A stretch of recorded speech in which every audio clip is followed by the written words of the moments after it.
Here's a sneak peek to this week's episode.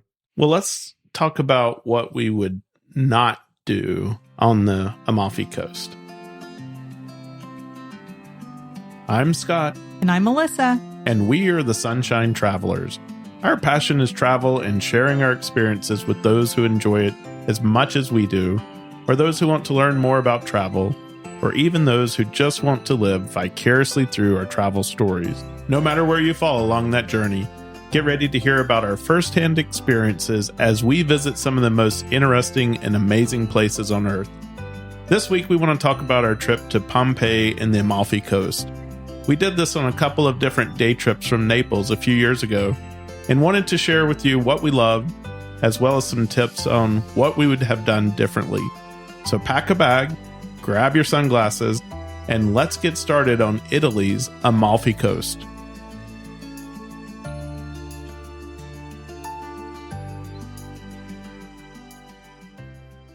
When planning a trip, we love using Viator for finding and booking all of our experiences at a destination. Our favorite way to book local experiences is through Viator because you can do more with Viator. It's one site with 300,000 plus travel experiences that you'll remember. We like using Viator because of its free cancellation policy. Because plans may change, and so you can receive a full refund if you cancel at least 24 hours in advance of most experiences. Book your spot now and pay later with their Reserve Now, Pay Later feature. And of course, before booking, we always read the trusted reviews. Viator has 4.3 stars from 140,000 plus Trustpilot reviews.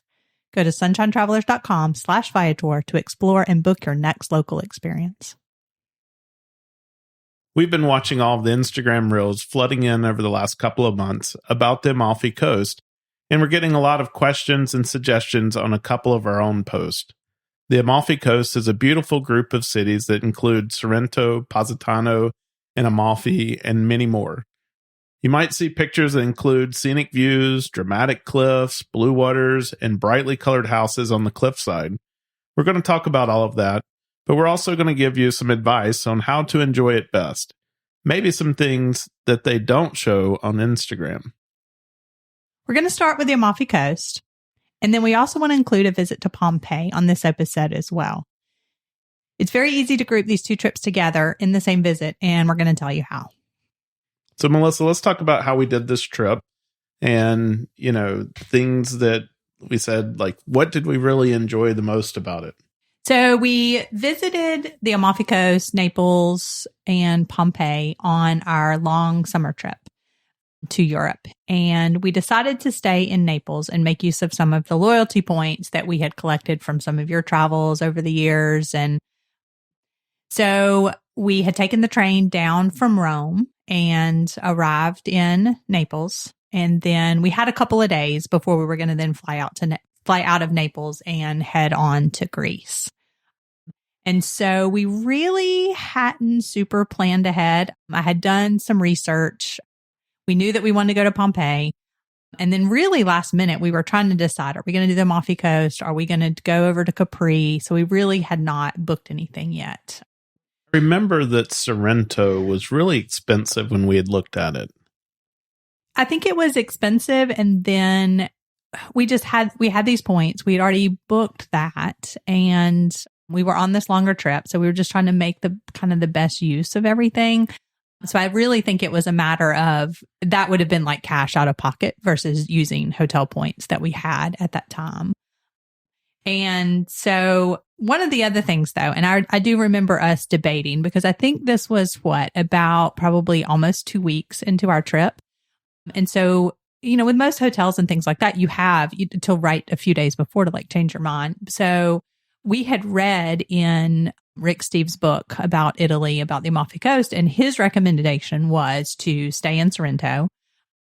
And then you could like take a bus from Sorrento and get to some of the other towns, really just depending on how much time that you had, or book a tour or something like that. And so you and I had kind of debated back and forth. I kept saying, I wonder if we should really switch it. Is this going to work?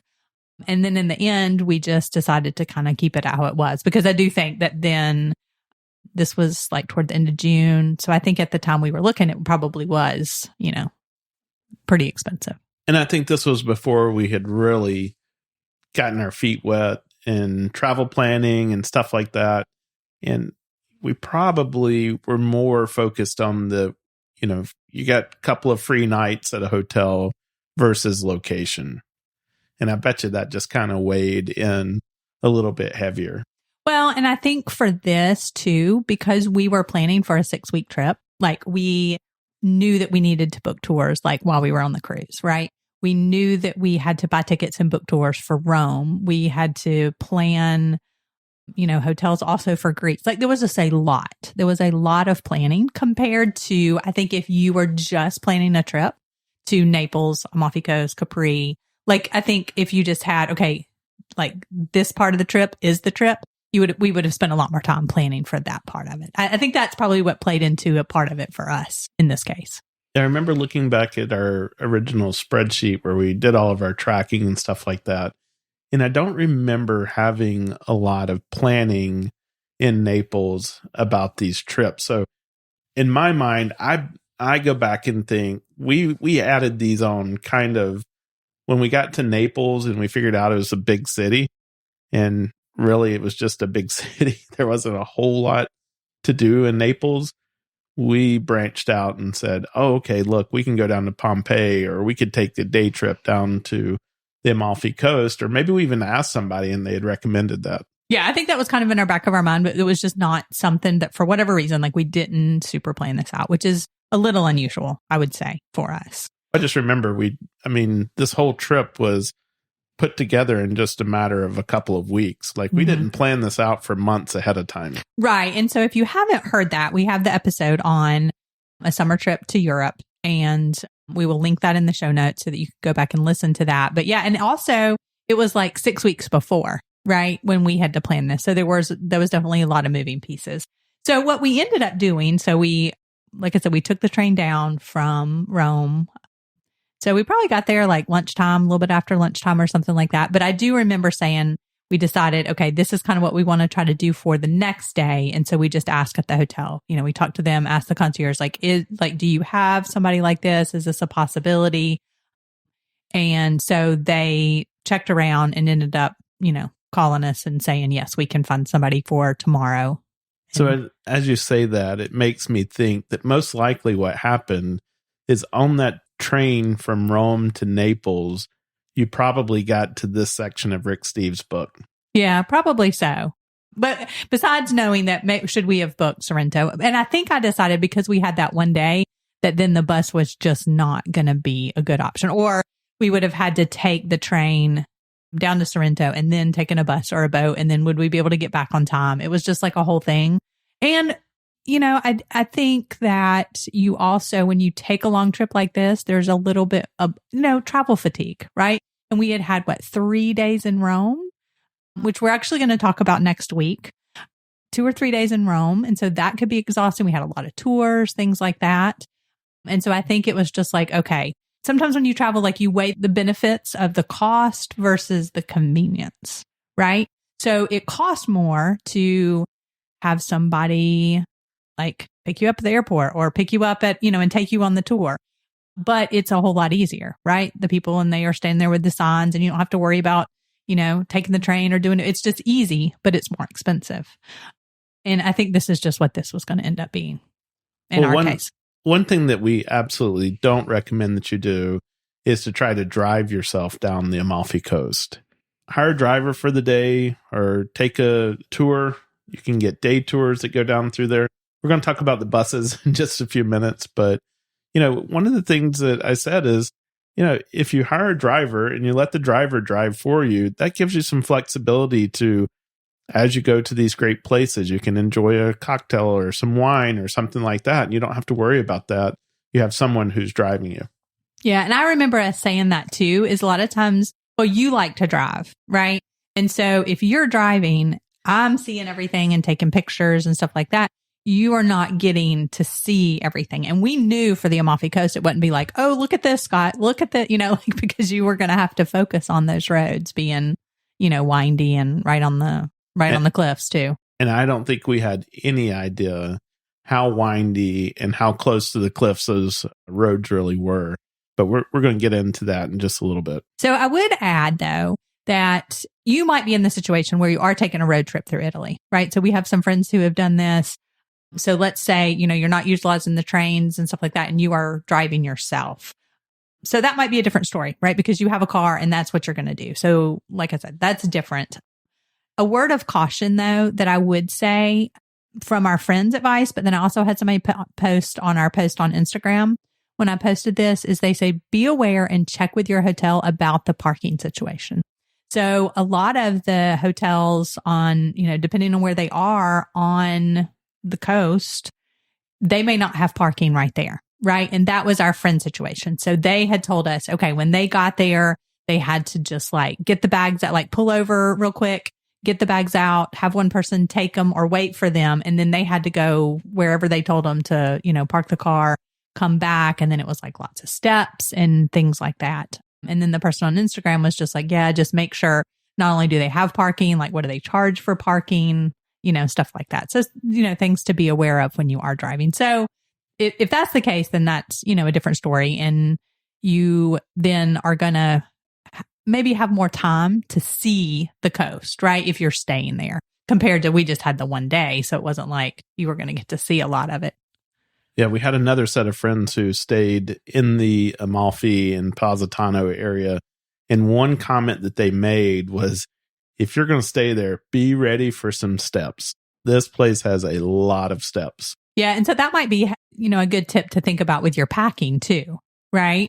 So, pack light or have a bag that you can just have just the stuff you need there, right? So that you don't have tons of, a big, huge, heavy suitcase to have to worry about the steps. Yeah, that's a good point.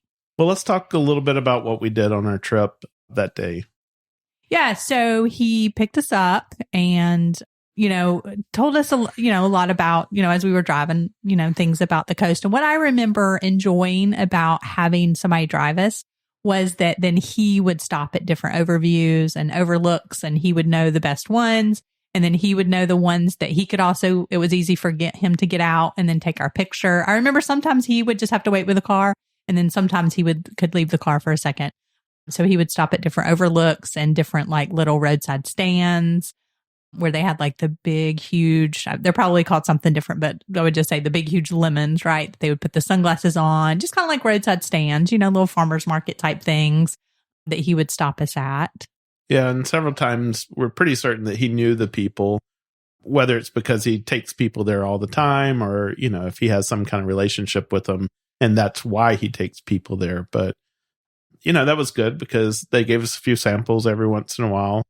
And I just remember that you needed those breaks because the roads were so difficult. Yeah. And so I would say if you are prone to motion sickness, that's going to be a situation where you're going to either, want to be in the front seat or want to be able to look out or, that might be a situation where you might, if you do okay with that driving where you're okay, I have to drive, maybe, for example. I don't know. So we did that. I also remember it ended up taking a whole lot longer, the driving part, than we thought, right? Because I thought, oh, we have the whole day. We're going to get to go to Positano and then we can go to Amalfi and then maybe we can come back and go through Ravello or something like that. And so literally by the time we got to the Positano, then the Amalfi area, we ended up going into Amalfi, the town of Amalfi itself. And then that's where he was okay, this. And of course he had asked us, what do you want to do? And so we had said, okay, we would like to, have a chance to go to one of the places and, swim and have lunch and that kind of thing. And so he, of course, did recommend a place that he probably knew of. And it probably was very good, probably better than the place we went. So I'd say this is probably the only time that we haven't taken maybe a local's advice, right? Because he recommended a place that wasn't by the water. And because we had such a short amount of time, I think that we were well, we really wanted to, just get something right there by the water, rent some chairs, umbrella for a little bit, have a swim. And then I don't remember. Do you remember? Maybe we had a couple of hours by the time we did that. If even a couple of hours. Yeah. So I think what we had done is we had worn our bathing suits and then they had a place to change. It was one of those things where, you eat there and then you can kind of pay for some of those amenities. And then he was waiting, he waited for us. And so then by that time, it was, mid-afternoon. And you've got to go all the way back. And I don't remember, but I think this is where then we ran into the situation where, we're driving and then it's traffic. And we're like, oh, okay, what's the traffic? And there's a tunnel up ahead. And so there's a bus that has to come out of the tunnel, but it's so wide that it goes over into both lanes, right? And so then the traffic, so that's coming toward us, but then the traffic in our lane then can't move because the bus is in the way. But then the bus can't back up because there's people behind it. And so it's, and then so the difference, so there's drivers out, there's taxi people out. And so you're just like, okay, what are we going to do now? And people are having to back up, move over as much as they can, right? But you're right on the side of the coast. And so we're asking him oh, is this common? And he was like, oh yeah. All the time, all day, every day. And so we're just thinking, wow, and I think that we've joked before. That's our American brain is well, you need to fix, why don't you fix this? Right? This needs to be fixed. And there's no, this is the way it is. So, and the buses are long. So it's okay, could you get, shorter buses or something like that? I don't know. That was just our perception. So then I do remember him saying it's going to take a long time to get back. We're going to have a lot of traffic. And so then I think trying to, make it back the most efficient way. But, it ended up being an early morning to dinner time type tour. So I remember some friends of ours, Temp and Margaret, were there and they posted something on Facebook about how they thought that bus was literally going to hit them. Mm-hmm. It was so close. So if you're thinking about, should I rent a car and drive through there? Unless you're used to those type of conditions, I would say no. I don't think you're going to enjoy it as much as if maybe you hire somebody to do it for you. And when we talk about hiring someone, I really don't believe that it was that expensive. It was maybe a little bit more than what we had in our head, but it wasn't twice as much or. Well, let me just say this. If you think about, sometimes you might take an Uber from an airport to an airport or somewhere, right? And that might cost you what, $25 to $50 sometimes, because an airport tends to be further away. And that's what, maybe 30 minutes, maybe an hour. And we're talking about from, I want to say it was 9 a.m. to 6 p.m. or something. I think at that time, it was around 250 euros. Now, if you're doing a long trip, yes, that is expensive, right? If you could take a bus and I don't remember, because I think that was one of those things where it's just okay, we're not going to do this. If you could take a, bus for 10 euros a day or 25 euros a day or something like that, right? Then that's expensive. But we just decided, okay, for us, that seems like a good value. We have a little bit of travel fatigue. We really want to do this. What is the value to us? And how much, here's the other thing too, is how much would an excursion cost, right? How much had we paid for some of these tours in Rome? How much had we paid to do the Tuscany trip or the Tuscany excursion that we just done, or to the Alhambra or something like that for two people? And it's oh, well, that's $125 for the whole day. That's not really too bad. Now, I don't know what that costs right now. I will say that, but I would say that's a van, multiple people in there, right? It's not just, a private tour, where we had a private tour for the day. And oh, by the way, he picked us up in this, S-Class Mercedes, black car, beautiful car, lots of legroom, stuff like that. And so it was a very nice tour that he did. It was very personal because he could talk specifically about the areas, and like I said, even knew people in the area. So, that's a whole different game than getting on a bus and, somebody kind of either reciting a script that they learned or, maybe just telling you some generic facts that you pass through. Yeah. And the other buses I talked about too, which I'm sure you could do other tours, but those were public transportation buses is what that would have been, right? And I'm sure we would have tipped him on top of that. And so, like I said, I don't want to say, okay, it's still this price or you could get it for this price. We booked it the day before. Maybe he didn't have anything, something like that, and, cut us a deal. I don't know. But we just felt like for us at that point in time, that was a good value to be able to do something that we otherwise wouldn't have been able to do. Well, let's talk about what we would not do on the Amalfi Coast. Okay. So one other thing that we would not do that I read several times that I wanted to add is we would not rent a moped. Oh, yeah. That is definite. Yeah. So you will see lots of people doing mopeds, locals riding mopeds between cars, riding mopeds, all kinds of crazy ways. We've seen that in Greece too. But that is one thing as being there as a visitor that we would not do. We would not recommend doing that. Rick Steves even said, do not do that. So anyway, that would be the number one thing, I guess, getting to that. That wasn't really on the list, but that would be one thing that do not do. Well, the first thing we said we would not do, we kind of mentioned a little bit earlier, but let's, dig into the reasons why we would recommend this. So first of all, we would definitely stay in Sorrento or one of the other towns along the coast.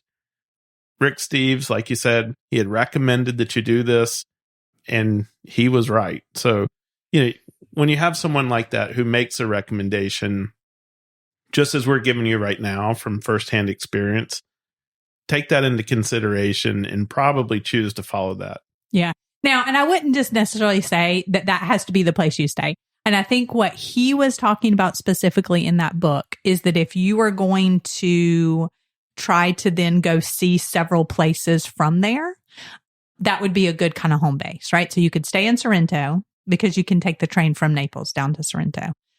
And then you could go to Pompeii one day. You could take an excursion to Capri. You could then take a bus, or what we're going to talk about in a second, you could go see some of the towns along the Amalfi Coast. That was why Sorrento in particular. Now, another option then would also be to stay in some of the other towns, right? So certainly if you have that on your list to go stay in Positano, stay in Amalfi, go over and stay on Capri or something like that. That's another option. But I think that was kind of his suggestion, is if you were going to do the things that we had kind of laid out, that would be a good home base.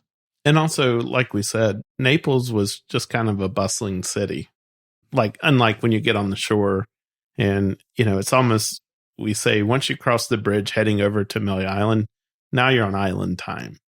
And so all those cities along that coast were more like that, a little bit more laid back than Naples. Yeah. The only thing I really remember about Naples is they had given us a name of a famous pizza place, right? That we had gone to. And then I think walking from the hotel to there, it had a lot of places where you could shops where you could buy things and things like that, more like a market type of feel. But yeah, I do remember coming from the train station that we had, it was a big city, big escalator, things like that. And we had just come from Rome. So it was kind of big city to big city. That wasn't the pizza place that had the American pizza. No, that was in Bergamo. We talked about that in that. So we have another episode, which is 7 places you need to visit in Italy. So if you want to hear about our American pizza, it's in that episode. Well, let's talk about the second thing that we would do differently. And I've said this a couple of times, so you might have heard this on another episode somewhere, but we would definitely do a boat trip to see the Amalfi Coast from the water. We talked about the roads and the traffic and all of that stuff.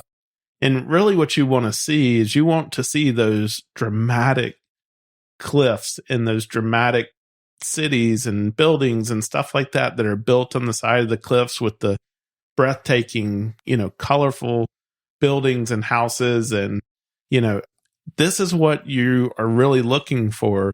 Well, there's no better place to see that than from the water looking back onto them rather than on the hill trying to look down over onto the ocean. Yeah. And do you remember looking out and there was just so many boats? And the day that we did this drive, thank goodness, it was a gorgeous day, right? And the water was just so blue and it was beautiful. And I just remember there were so many boats out there and thinking, oh man, to be out there and then looking at it, coming the other way. So from Sorrento, then this is why this would be a good option, is because you have a couple of different options from there. Number one is you could do a private or a group like boat tour, right? So you could look on Viator and you could find, either a group trip that's just taking a boat out for the day or a private one to where it's kind of at your leisure to swim or then go somewhere for lunch, that kind of thing. Or they do have ferries that go from Sorrento to quite a few of the towns. And so you could and that would probably be a cheaper option. It would be more of just a ferry, right? A way to get there, but it would still be seeing it from from the boat, that kind of thing. So it really just depends on what you're looking for, but you could, specifically go to one of the towns. And if you have multiple days, right, then you could pick different ones. So looking at a couple of those different options. So, and then the other option is you can also take a boat to go to Capri. And then a lot of those tours that I've seen also takes you to swim in the Blue Grotto. So that was kind of our other option. That was the other thing that we had thought about doing. And I think you can take those from Naples too, just because of where Capri is located. But like I said, in the end, we decided we really wanted to see Amalfi. So that was really the other option. So again, you can do that from Sorrento. And if you have multiple days. So I had a comment from somebody on Instagram saying they enjoyed the Blue Grotto and swimming way more than their time on Capri. And they wish their tour had been longer swimming and less time on Capri. And they commented that they enjoyed some of the Amalfi Coast towns, more than they did being on Capri. So it really is just, depending on what you're looking for, right? If you're looking for the water and swimming and that kind of thing, or if you're looking at going into a town and shopping and, whatever, and just kind of, looking for an excursion, a boat trip that kind of meets what you're looking for. Well, let's go back to, we said that, we've gotten a lot of comments on Instagram. Like this has been one of our most engaging posts that we've put out there. And so we've gotten a lot of other recommendations on places to stay. Yeah, so I wanted to include those because, like I said, we wanted to share our experience and what we would do differently based on what we had learned and not taken, the advice that we were given.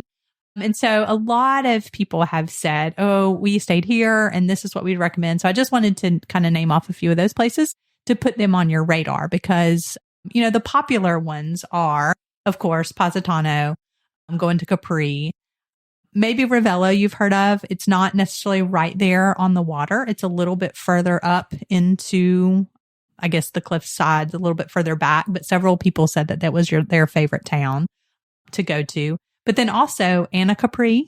So right there by Capri, but smaller. And I'm probably going to butcher this one, but Ischia, Ischia, instead of going to Capri. And it's kind of, right there as well. So just looking at some of those, Ischia looks absolutely gorgeous from the pictures that I have looked up. I've, of course, have saved all these places to my Google, places to visit in Italy. And so talking about the ferries, we looked it up and there's a lot of ferries that go between these cities that we've mentioned as well as some others.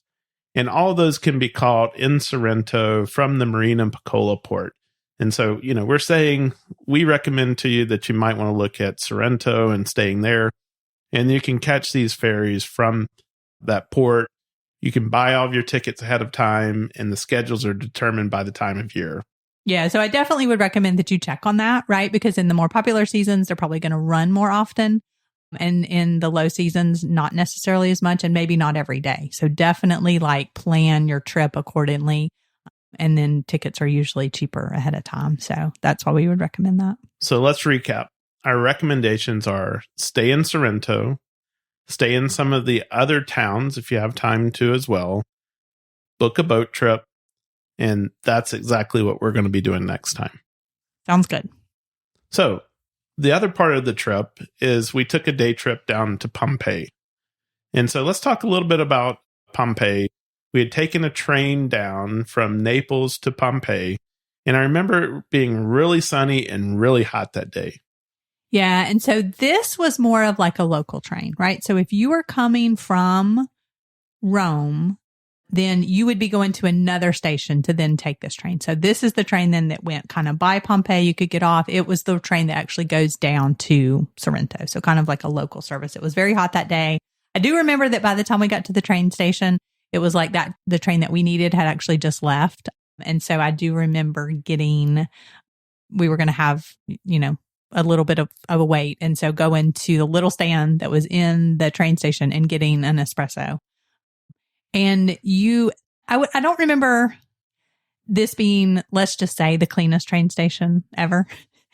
But I just also remember, man, that was a good espresso. And I think it was like €1, I think. Right. And it's just one of those things. And you know why they drink that right in the afternoons. It's just a great little pick me up. So I just remember that's a memory that I have that's very clear. Well, there's a couple of different ways that you can visit Pompeii. We're going to make 2 suggestions to you. First is booking a trip through Viator and, either having an excursion where someone gives you a guided tour. It can even leave from Sorrento. They'll pick you up at your hotel. They'll take you down there for the day, guide you through the site, tell you about all of the historical importances and show you some of the most popular sites. Or the second thing you could do is we downloaded Rick Steves' travel guide. So you download this to your phone and you put in your headphones and he walks you through a lot of the same sites. Now, there's some pros and cons to each of those.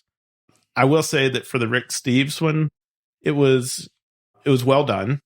But because we didn't know the layout of the site, sometimes the things were hard to find. Yeah. And I think what that guide does is it tries to give you an example, like one example of each kind of different thing, right? Where somebody would live, where like let's say, the bar would be, where, like a bathhouse type thing would be, where they would prepare food, right? It was like an example of like all these different kinds of where the different things would function, and a good example of that. And it would go through that. But you're right. It would be like, okay, it's kind of hard to find. Right. And compared to having somebody where you're just following along. And then the second piece I would add to that is your interaction, right? You can't ask questions or anything like that. And you may also want to check, like they may have, like tours at specific times from Pompeii as well. So.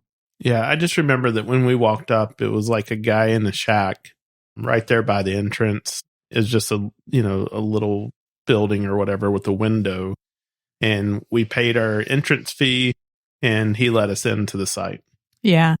Like there was a visitor center or anything like that. Yeah, I don't remember going into anything either like that. Now, I will say we did go later in the afternoon, and for that time of the year, I think that was like a godsend because, like you said, it had been so hot. And then also, like, people were like leaving, right? It was going to still be open for quite a while, but lots of people were leaving, and it really felt like we had it to ourselves, wouldn't you say? Like to take pictures. Like there were people, in a few little places, but of tour groups. Every once in a while, you would try to get into somewhere and you would be trying to listen to the guide, and they would come in and they're really loud and, would kind of push right up in front of you and stuff like that because they're about boom, boom, boom, seeing everything and getting the heck out of there. Oh, that's true. I had forgotten about that. But just, from the viewpoint of like taking pictures and things like that, there weren't really a lot of people. And then the heat wasn't nearly as bad. So that was a great, so I would say probably depending on the time of year you're there and what the temperature is going to be like early, or late, but typically, late as long as you have time to see everything, because even if you go early, then it's going to start to get crowded. So that was a positive for us. And I remember we were there during the evening golden hours, and we just got some terrific photos, by being there later in the day.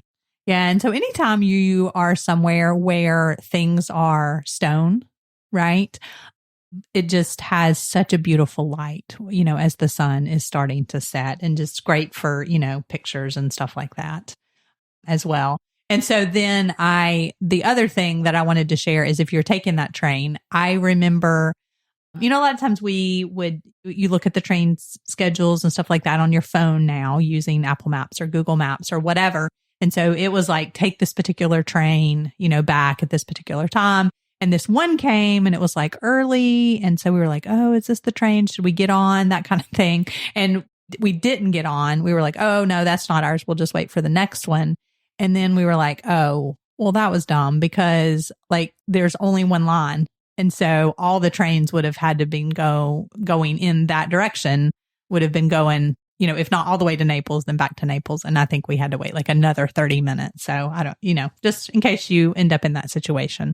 But it was very easy to do on your own. You know, even that trek from, like you could do that train from Naples to Sorrento if you were staying. And then also what we then realized that once we were there at Pompeii, we were like, oh, well, dang, if we had been staying in Sorrento, like that would have been a much closer, right? To go the rest of the way to Sorrento, drop our stuff, come back to Pompeii, and then take that excursion from Sorrento. But that's why we're telling you. Yeah. And I remember it didn't seem like there were a lot of facilities there. So not a lot of places to get water and things like that. So make sure you take a good water bottle with you.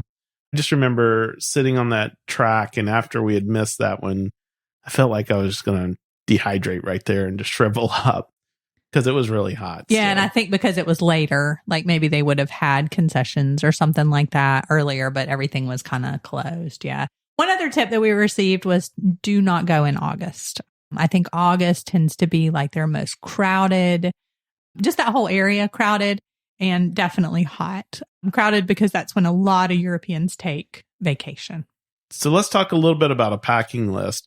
One of the things we do at the end of our destination episodes is we ask Melissa, what are some things that we need to pack? So keep in mind that I mentioned that we visited in late June. And so just thinking about like what the temperatures and what the weather is going to be like when you are there. So you might want to consider an umbrella to provide some relief from the sun while at Pompeii. I mean, so here's the thing. There's no trees.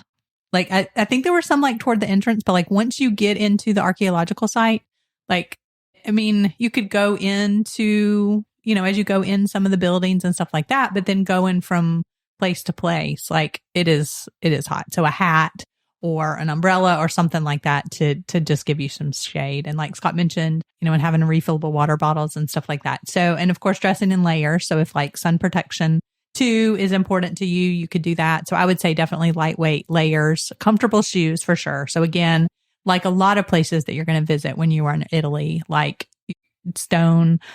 And so just, you know, being able to navigate that with comfortable shoes that are sturdy, I guess I would say, on your feet. Yeah. And talking about the layers, I would say anytime you're on a coast, that's a good idea, right? Because you get the breeze off the coast and, you know, it could really change the temperature by 10 or more degrees.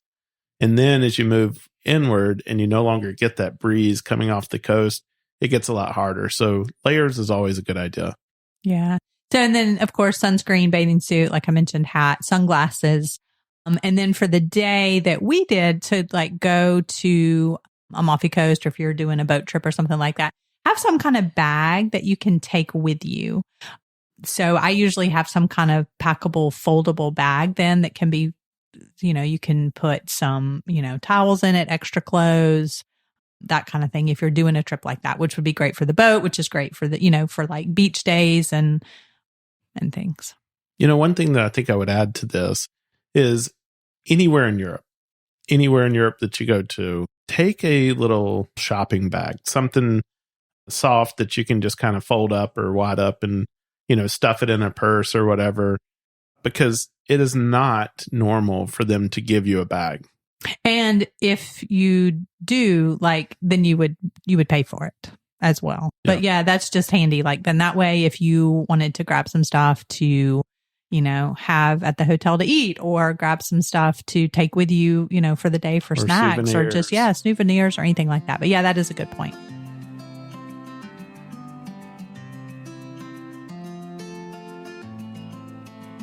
I'm sure by now you've seen pictures from someone who recently visited the Amalfi Coast. Maybe that is why you are planning this trip now. That's how it often works for us. If you've been there recently, what other advice would you give someone who is planning a trip?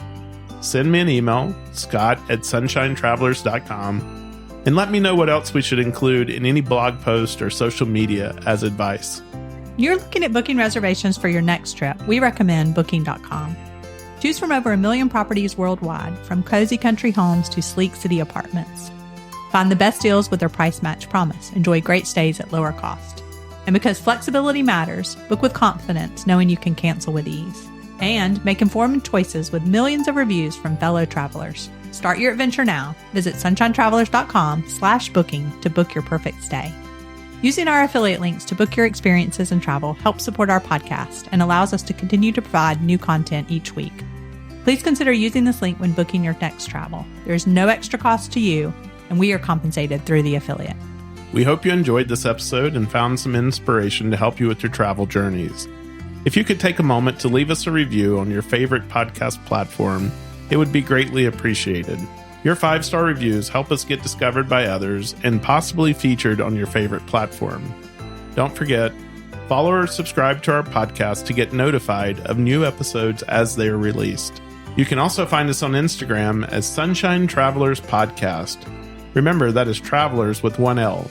Most importantly, please share it with your friends to help them catch the travel bug. You never know, they may become your greatest travel companion.